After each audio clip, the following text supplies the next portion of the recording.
May 4 TP. ചന്ദ്രശേഖരൻ്റെ ഓർമ്മദിനം. അന്ന് തന്നെയാണ് കേരളത്തിൻ്റെ ആര് അധികാരത്തിൽ വരണമെന്ന് കേരള ജനത നിശ്ചയിക്കുന്ന ആ ഒരു കണക്ക് പുറത്തേക്ക് വരുന്നത്. യഥാർത്ഥത്തിൽ ഇന്ന് സാമൂഹ്യ മാധ്യമങ്ങൾ നമ്മൾ നോക്കിക്കഴിഞ്ഞാൽ ഒരുപാട് മുറവിളികളുണ്ട്. അത് അടുത്ത മുഖ്യമന്ത്രി ആരായിരിക്കണം പറയുന്ന ഒരുപാട് മുറവിളികളുണ്ട്. അതേപോലെ തന്നെ ഇപ്പോൾ നമുക്ക് കാണാൻ കഴിയുന്ന മറ്റൊരു പോസ്റ്റാണ് ടി.പി. ചന്ദ്രശേഖരൻ്റെ ഭാര്യ കെ.കെ. രമ. കെ.കെ. രമയെ സ്പീക്കറാക്കണമെന്ന് പറഞ്ഞുകൊണ്ട് കുറേ പോസ്റ്റുകൾ ഞാൻ കണ്ടു. അങ്ങനെ കൊടുക്കാൻ കഴിയുന്നതാണ് ഒരു സ്പീക്കർ പോസ്റ്റ്, ഒരു സെൻറ്റിമെൻ്റലിൻ്റെ അടിസ്ഥാനത്തിൽ. സെൻറ്റിമെൻ്റലിൻ്റെ അടിസ്ഥാനത്തിലൊന്നുമല്ല. 5 വർഷക്കാലം MLA ആയിരുന്ന, ഒരുപാട് രാഷ്ട്രീയ പോരാട്ടങ്ങൾക്ക്, പോർമുഖങ്ങൾക്ക് സാക്ഷ്യം വഹിച്ചിട്ടുള്ള, നേതൃത്വം വഹിച്ചിട്ടുള്ള, നെടുനായകത്വം വഹിച്ചിട്ടുള്ള, വടകര എന്ന് പറയുന്ന ഇടതുപക്ഷ മണ്ണിൽ UDF വേണ്ടി കൊടിനാട്ടിയ കെ.കെ. രമ സ്പീക്കറാക്കുന്നതിൽ എന്താണ് തെറ്റുള്ളത്? അതിനേക്കാൾ അപ്പുറത്തേക്ക് കെ.കെ. രമയുടെ ഭർത്താവ്, ദ റിയൽ കമ്മ്യൂണിസ്റ്റ് ടി.പി. ചന്ദ്രശേഖരനെ വെട്ടി വീഴ്ത്തി എന്ന് ആരോപണം നേരിടുന്ന പാർട്ടിയുടെ ഏറ്റവും വലിയ നെടുനായകൻ പ്രതിപക്ഷ നിരയിലിരുന്നു കൊണ്ട് എഴുന്നേറ്റ് സംസാരിക്കണമെങ്കിൽ സാറെന്നോ മാഡമെന്നോ ചേർന്ന് അഭിസംബോധന ചെയ്യുമ്പോൾ അതിനൊരു ഒരു വല്ലാത്ത പ്രതികാരത്തിൻ്റെതായ മധുരമുണ്ടാകില്ലേ? പ്രതികാരത്തിന് മധുരമാണോ എന്ന് എനിക്കറിയില്ല. UDF അങ്ങനെയൊക്കെ പ്രതികാരം ചെയ്യുമോ? ഇത്രയും കാലം കണ്ടുമറന്ന UDF അല്ല. രാഹുലെ, ഒരു 10 വർഷങ്ങൾക്ക് മുമ്പ് കുഞ്ഞുഞ്ഞു നയിച്ചൊരു സർക്കാരിൻ്റെ ചിന്താഗതി വെച്ചുകൊണ്ടാണ് രാഹുൽ ഇത് സംസാരിക്കുന്നതെന്നറിയാം. 5 വർഷക്കാലങ്ങൾക്കിപ്പുറം ഒരു തുടർഭരണം ലഭിച്ചപ്പോൾ 10 വർഷക്കാലങ്ങൾ UDF പ്രവർത്തകരെ നടുറോഡിൽ രക്ഷാപ്രവർത്തനമെന്ന് പേരിട്ട് ചെടിച്ചട്ടി കൊണ്ടുപോലും തലക്കടിച്ച് ചോര ചിന്തിയ മണ്ണാണ് കേരളം. ഇത് കണ്ട നേതൃത്വമാണ് UDF കോൺഗ്രസിനുള്ളത്. നമ്മൾ മറന്നു പോകരുത്. കേരളത്തിൻ്റെ ആരോഗ്യ മേഖലയെ എമ്പാടും നശിപ്പിച്ചൊരു ആരോഗ്യമന്ത്രിയെ ഒരു കരിങ്കൊടി കാണിച്ചതിൻ്റെ പേരിൽ കുറച്ച് യൂത്ത് കോൺഗ്രസിൻ്റെ ചെറുപ്പക്കാരെ, നേതൃത്വത്തെ കള്ളക്കേസിൽ കുടുക്കി അകത്തിട്ട നാടാണിത്. മുദ്രാവാക്യം കൊണ്ടും കരിങ്കൊടി കൊണ്ടും പ്രതിഷേധം തീർത്തപ്പോൾ മാരകായുധം കൊണ്ട് ആക്രമിച്ചു, തല പിടിച്ചു തിരിച്ചു എന്ന് പച്ചക്കള്ളം മാധ്യമങ്ങൾക്ക് മുന്നിൽ വന്നിരുന്നു പറഞ്ഞ പാർട്ടി നേതാക്കന്മാരും ജനപ്രതിനിധികളും മന്ത്രിയും സ്പീക്കറും ഉണ്ടായ നാടാണിത്. 10 വർഷം കൊണ്ട് UDF പ്രവർത്തകർ, കോൺഗ്രസിൻ്റെ പ്രവർത്തകർ അനുഭവിക്കാൻ കഴിയുന്നത് മുഴുവൻ അനുഭവിച്ചു. ഇനി കോൺഗ്രസ് ഇല്ല, ഇനി UDF ഇല്ല, ഇനി ഇവിടെ LDFും BJPയും മാത്രമേ ഉള്ളൂ പറഞ്ഞെടുത്തതെന്ന് ഈ വേനൽ മഴയിൽ കരിഞ്ഞുപോയ പുൽനാമ്പുകളിൽ നിന്ന് ഇങ്ങനെ പുൽനാമ്പുകൾ പൊട്ടി വീഴും. കരിഞ്ഞുപോയ പുൽത്തകടികളിൽ ചെറിയ പുൽനാമ്പുകൾ ഇങ്ങനെ പൊട്ടി വീഴും. പ്രതീക്ഷയുടെ ഒരു കിരണം എവിടെയോ തട്ടും. അതിൽ വീണ ചെറിയ വെള്ളത്തുള്ളികളിൽ ഈ പ്രകാശം തട്ടിയിട്ട് നല്ല രീതിയിൽ ഇത് തിളങ്ങും. ആ അവസ്ഥയിലാണ് ഇപ്പോൾ നിൽക്കുന്നത്. ആ പുൽനാമ്പ് പിന്നീട് വളരും. ഒപ്പം ചുറ്റും നിൽക്കുന്ന പുൽനാമ്പുകൾ മുഴുവൻ അത് വലിയ പുൽത്തകടിയായി മാറും. ഒരു വസന്തത്തിന് അത് വിരുന്നൊരുക്കും. കണ്ണിനും അനുഭവത്തിനുമൊക്കെ നല്ല സുഖം ലഭിക്കും. അതാണ് സംഭവിക്കാൻ പോകുന്നത്. ഈ 10 വർഷക്കാലം കൊണ്ട് ഉണങ്ങിക്കരിഞ്ഞ് ഇല്ലാതായി പോകുമെന്ന് വിചാരിച്ച UDF സംവിധാനം, കോൺഗ്രസ് സംവിധാനം, ആ കോൺഗ്രസ് സംവിധാനത്തെ ജനം 2 കൈയും നീട്ടി സ്വീകരിക്കാൻ പോകുന്നു എന്ന് വേണം നമ്മുടെ എക്സിറ്റ് പോൾ ഫലങ്ങൾ, ജനങ്ങളുടെ പ്രതികരണങ്ങൾ, വോട്ടിംഗ് പാറ്റേണുകൾ ഇതൊക്കെ കാണുമ്പോൾ നമ്മൾ മനസ്സിലാക്കേണ്ടത്.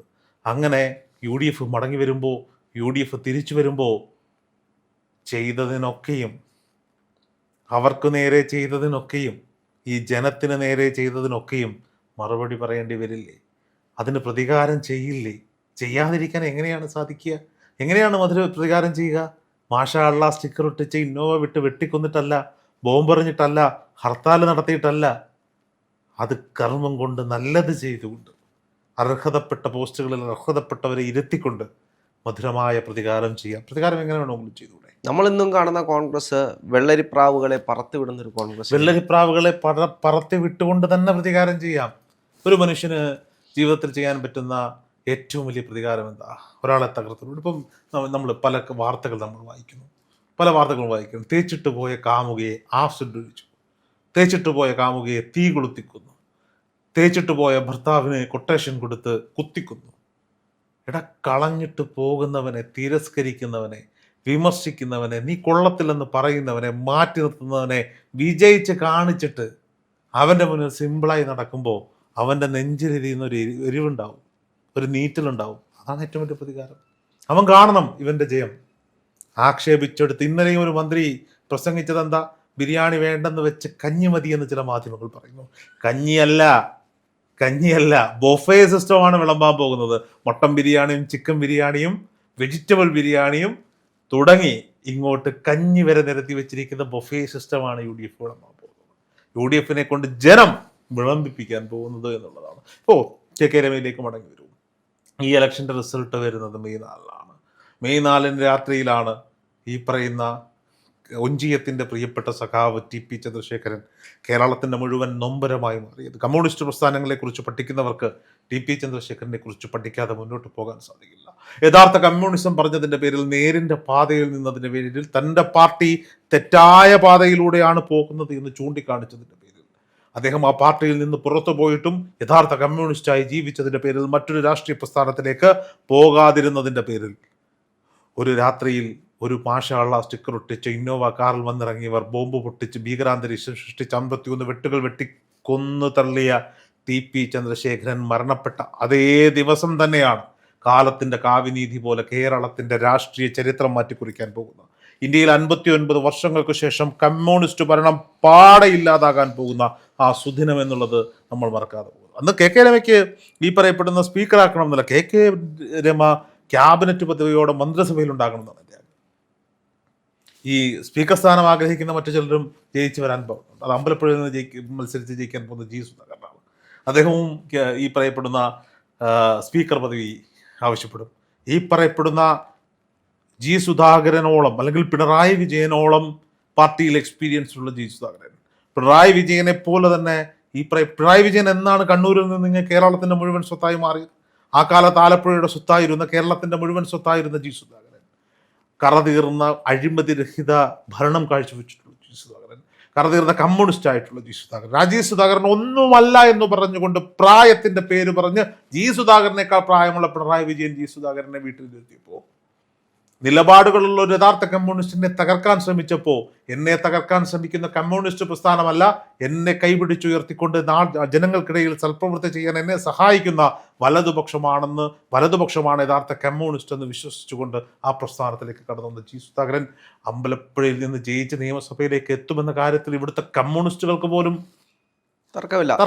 3000 വോട്ടിന് വിജയിക്കും. ആ G. സുധാകരന്റെ മുഖത്ത് നോക്കി സാർ എന്ന് വിളിക്കാതിരിക്കണമെങ്കിൽ പിണറായി വിജയൻ അടുത്ത് വരാൻ പോകുന്ന 5 വർഷക്കാലവും നിയമസഭയിലേക്ക് പോകാതിരിക്കണം.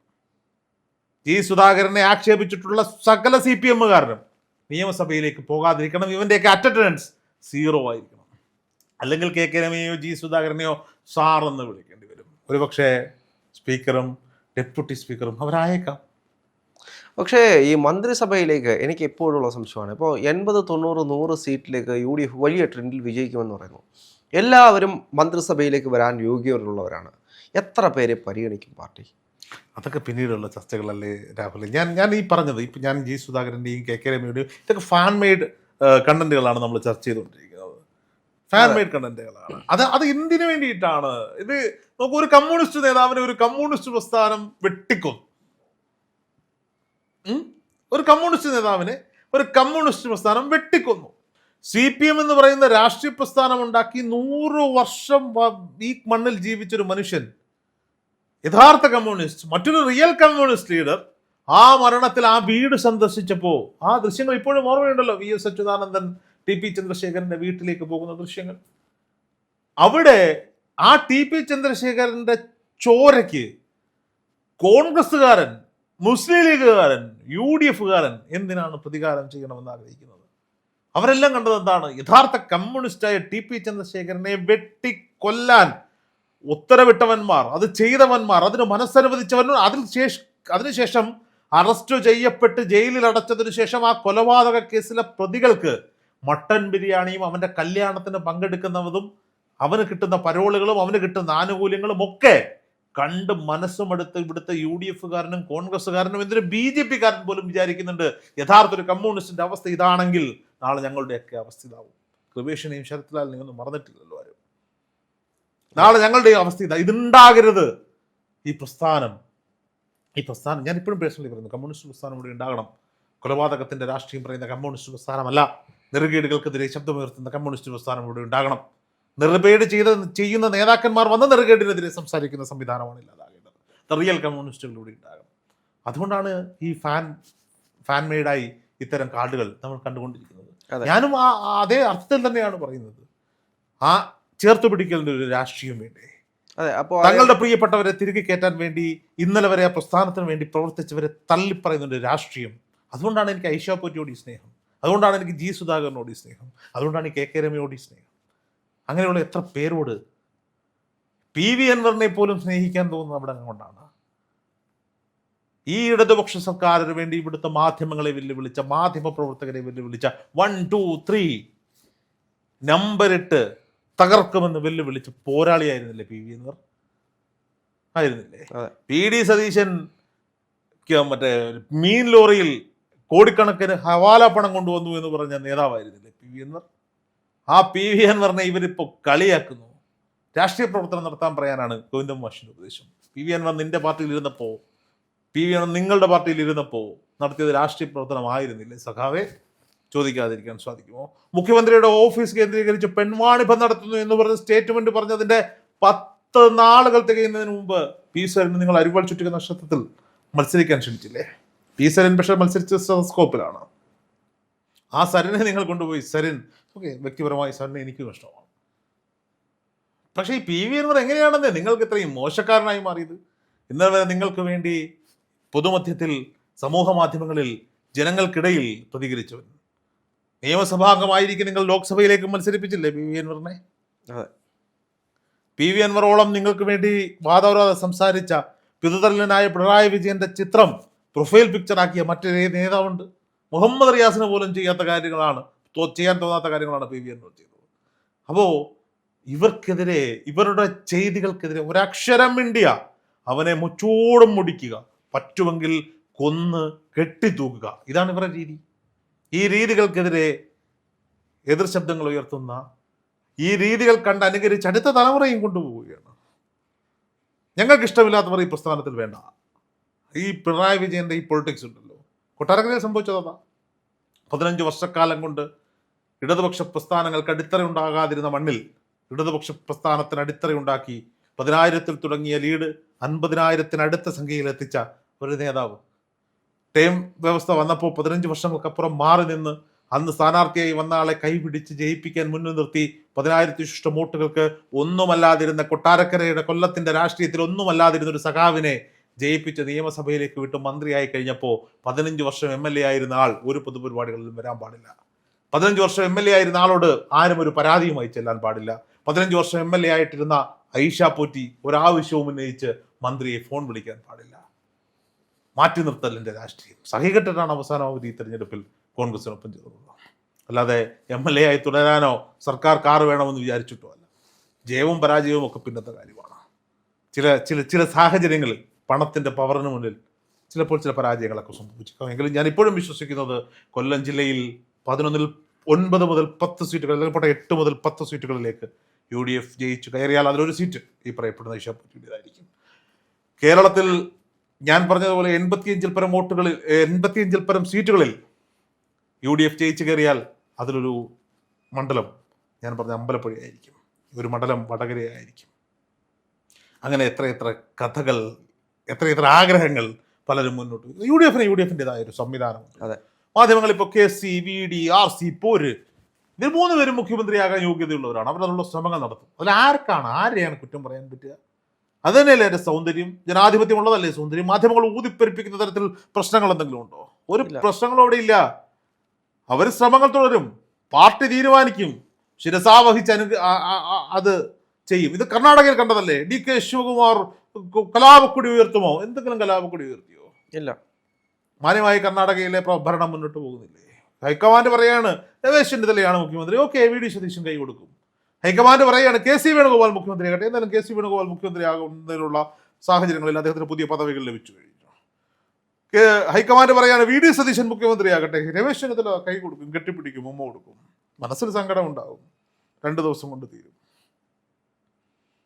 അല്ലാതെ ജയിച്ചാൽ ഞാൻ മുഖ്യമന്ത്രിയും തോറ്റാൽ വേറെ ആരെങ്കിലും പ്രതിപക്ഷ നേതാവും എന്ന് പറയുന്ന രാഷ്ട്രീയ നേതാവാണോ UDFനെ നയിക്കുന്നത്?